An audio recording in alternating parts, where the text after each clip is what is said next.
The war ended on a Tuesday, but on Monday night, nobody knew it yet. Private Samuel Sam Goldberg sat on the hood of a jeep, staring at the stars. Tomorrow morning, his unit was scheduled to move forward. The intelligence reports said the enemy was broken, retreating. But broken enemies could still shoot straight. "You should sleep," said a voice. Sam turned to see Corporal Will Turner approaching, 2 candy bars in his hand.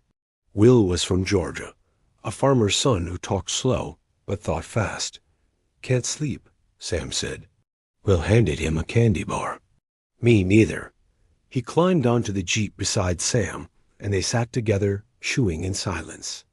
"I been thinking," Will finally said, "about tomorrow." "Yeah?" "Yeah." Will stared at the stars. "My daddy fought in the first big one, France. He never talked about it. Not once. I used to think he didn't trust me with his stories. Now I think maybe he just couldn't find the words." Sam nodded. He understood. "My grandfather came from Russia," Sam said. "He talked about it all the time. The pogroms, the boats. Coming through Ellis Island with nothing but a suitcase and a prayer." He paused. "I used to get bored, hearing the same stories over and over.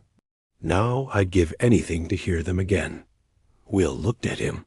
"You think we'll be like that? Old men with stories nobody wants to hear?" Sam thought about it. "I think we'll be old men who don't know how to tell them." They sat with that for a while. "I wrote a letter to my mama tonight," Will said. "Told her everything I should have said before I left. Told her I loved her. Told her I was sorry for all the times I was a lousy kid." He laughed softly. "Probably scared her half to death. Letters like that usually mean a fella's about to die." "You're not going to die tomorrow," Sam said. "How do you know?" Sam shrugged. "I don't, but somebody's got to make it home. Somebody's got to tell the stories my grandpa told. Somebody's got to remember." Will was quiet for a long moment. Then he said, "Let's make a deal. Whoever makes it home, they tell the stories. They tell them so people remember. Not just the battles, the little stuff too. The candy bars on jeep hoods, the stars, the fear." Sam held out his hand. "Deal." They shook on it, 2 young men in the dark, making a promise to the future. The next morning, they moved forward. The enemy was broken, just like the reports said. But broken enemies could still shoot straight. Will never saw the sniper. Sam carried him back himself, refusing to let anyone else touch him. He laid him down gently in the aid station, but it was too late. Will's eyes were already empty, staring at a sky he couldn't see. Sam sat with him for an hour.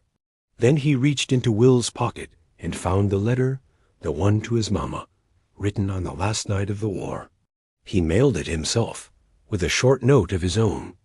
"Dear Mrs. Turner, your son was my friend. He was the bravest man I knew.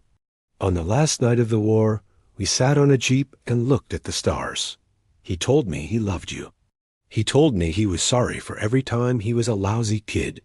He wasn't lousy, Mrs. Turner. He was the best of us.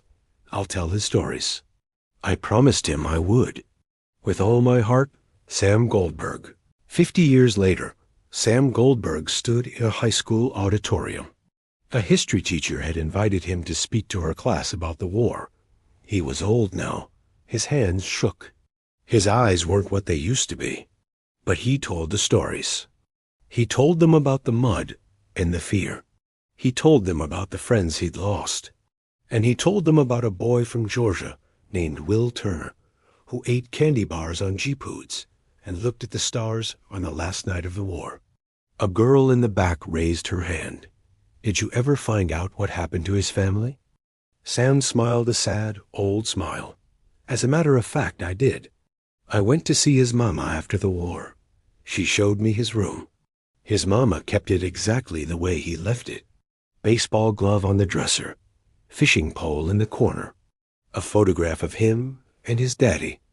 He paused, collecting himself. "She thanked me for the letter I wrote. Said it was the only thing that got her through some days. And then she gave me something. He reached into his pocket and pulled out a worn, faded photograph. She gave me this.